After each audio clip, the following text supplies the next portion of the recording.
हरिओम. आत्माराम त्यागनिरूपण भाग 26.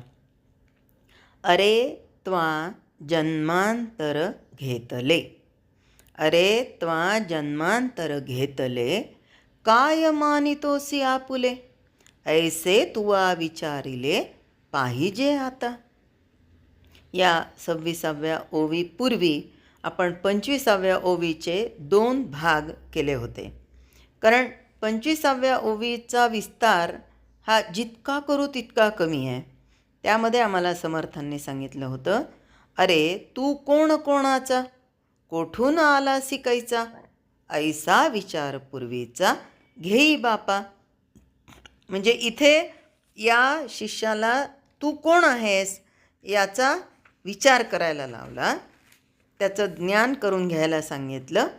आणि आता 26व्या ओवीमध्ये त्याला सांगतात, समर्थ म्हणतात, तू जन्माला आलास का आलास याचा कधी विचार केला का. अरे त्वा जन्मांतर घेतले, का विचार केला का. जन्माला येणं म्हणजे तुरुंगात पडणं. आपण तुरुंगात का पडलो याचा विचार माणसानं करायला पाहिजे ना. अडचण एवढीच आहे की याला कोणी तुरुंग मानतच नाही, उलट होम मांडतो, होम. त्यावरही पाट्या लिहितात स्वीट होम. कारण हे जे दिसत आहे ना तेच माझं स्वरूप आहे अशी धारणा असल्यामुळं हे माझं घर आहे असं वाटतं, आणि म्हणून हा तुरुंग आहे असं वाटत नाही.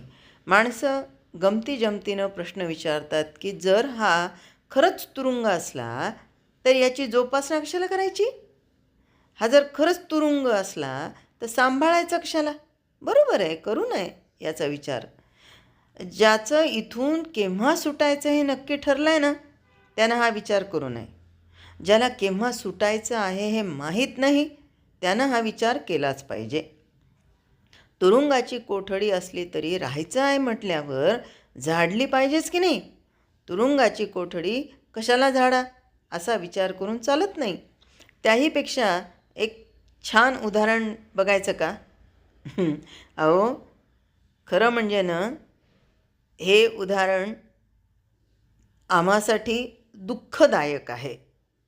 कारण नुसतं सावरकरांचं नाव जरी काढलं ना तर प्रत्येकाच्या डोळ्यासमोर येतं ते अंदमानची शिक्षा. जेव्हा सावरकरांना अंदमानची शिक्षा झाली तेव्हा तिथे त्यांनी पाहिलं की एक कैदी त्याच्या हातापायातल्या बेड्या घासत होता, पॉलिश करत होता म्हणा ना. त्यांना आश्चर्य वाटलं की कुणी दागिने घासतोय. आता आपणही रिठ्याच्या पाण्यात घालून ब्रशनी घासलं तर समजू शकतो. मोत्याच्या कुड्या, जाळीच्या पाटल्या, त्यात घाण खूप अडकते म्हणून भिजत घालाव्या लागतात, मग ब्रशने घासून स्वच्छ कराव्या लागतात. तेव्हा त्या माणसाने दागिने जसे घासत बसतात भूषण म्हणून तसा हा बेडी का घासतोय. त्यांनी विचारलं की बाबा रे तू बेडी का घासतोयस. तो म्हणाला, साहेब तुम्ही इथे नवीन आहात, तुम्हाला अनुभव नाही. बेडी तुमच्याही पायात आहे. महिना 15 दिवस न घासता ठेवा म्हणजे कळेल काय आहे ते. त्याच्याही पायात बेडी होती.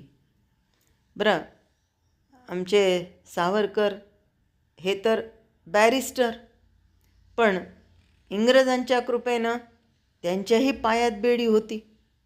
त्यानं सांगितलं की ही बेडी जर घासली नाही ना, ही लोखंडाची बेडी आहे. ही लोखंड फार चांगलं नाही आहे. घाम आणि पाण्याच्या स्पर्शानं ते गंजतं, गंजलं की सालडीच काढतं. तेव्हा जोपर्यंत ती पायात राहायची आहे तोपर्यंत ती घासून गुळगुळीत ठेवलीच पाहिजे. तुटेल त्या दिवशी आनंदाची गोष्ट आहे, पण जोपर्यंत ती तुटत नाही तोपर्यंत तर सांभाळली नाही तर ओरबाडे काढते. आपलं म्हणून सांभाळावीच लागते. देह सांभाळावा लागतो तो त्यासाठी, खोली सांभाळावी लागते ती त्यासाठी. पण देह म्हणजे मी नाही, खोली म्हणजे मी नाही, मग मी इथे का आलो. हा विचार माणसानं केला पाहिजे की नाही. जन्मजन्मांतरी डोक्यावर जे ओझं घेतलेलं आहे ना, त्याचा हा परिणाम आहे. ते घेतलं नसतं तर यावं लागलं नसतं. वास्तविक आपलंही असंच आहे. आपण सगळं आपलं आपलं मानतो, म्हणून ते आपल्या मागे लागलेलं असतं. आपण म्हणूया बरं, हे माझं नाही, माझं नाही, मग काहीच अडचण नाही. माझं आहे म्हणण्यातच सगळी आपत्ती आहे. आता भागवताच्या निमित्ताने प्रत्येक वेळी प्रत्येक गावामध्ये प्रत्येकाच्या घरातली एक रूम ती माझी असते. नाही बॉस स्वतंत्र राहतात या म्हणून. मग काही ठिकाणी त्या रूमला नाव पडतं. कोणी म्हणतात महाराजताईची रूम आहे, कोणी गुरुमा म्हणतात, कोणी म्हणतात गुरुमाची रूम आहे, कोणी म्हणतात जागृतीताईंची रूम आहे. बरं, त्या रूमला आडनाव दिलेलं असतं. मी तिथे असेपर्यंत माझ्या रूममध्ये ठेवलं आहे बरं का, असं म्हणणं ठीक आहे. आता माझी भागवताची कथा झाली, सेवा झाली, आता मी तिथून निघाले आणि घरी येऊन जर माझ्या घरात येऊन मी म्हणायला लागले, हो त्या लातूरच्या माझ्या खोलीमध्ये माझं असं आहे, शक्य आहे का? नाही. अहो झालं ते. आता तिथे माझे पण संपल्या गेलं पाहिजे. माझं पण म्हणलं की मग आपत्ती ओढवल्या जाते. पूर्वी की नाही मी ट्युशन्स घेत होते साधारण 2007पर्यंत, म्हणजे 2003पासून सुरू केल्या होत्या ते 2015पर्यंत होत्या ट्युशन्स. तर त्यावेळेस काय झालं, एकदा आम्ही असंच कॉर्नरला गप्पा मारत उभ्या होतो. तर एक मैत्रीण असंच आवाज आला, हे झाला, इकडे तिकडे बघितलं आणि ती म्हणायला लागली, काय कसे लोक बावळट आहेत, ड्रायव्हर कसे वाईट आहेत, रस्त्याने जाताना बेसावतपणे जातात. अगदी गंभीरपणे याची ती चर्चा करायला लागली. इतक्यात कुणीतरी तिथून आलं आणि म्हणालं, अरे कुणीतरी भार्गवी मेली म्हणे, भार्गवी मेली, भार्गवी मेली म्हणे. आणि तितक्यात तिच्या लक्षात आलं, अरे भार्गवीला क्लासला जाण्याची हीच वेळ आहे. पळत पळत पळत गेली तिथपर्यंत. त्यात तिची धांदलच उडाली, पळत पळत गेली आणि आत्तापर्यंत तर सगळ्यांच्या बावळटपणाची चर्चा ती करत होती. जाणारे कसे बावळट आहे, हाकणारे कसे बावळट आहेत, कसं चाललं होतं.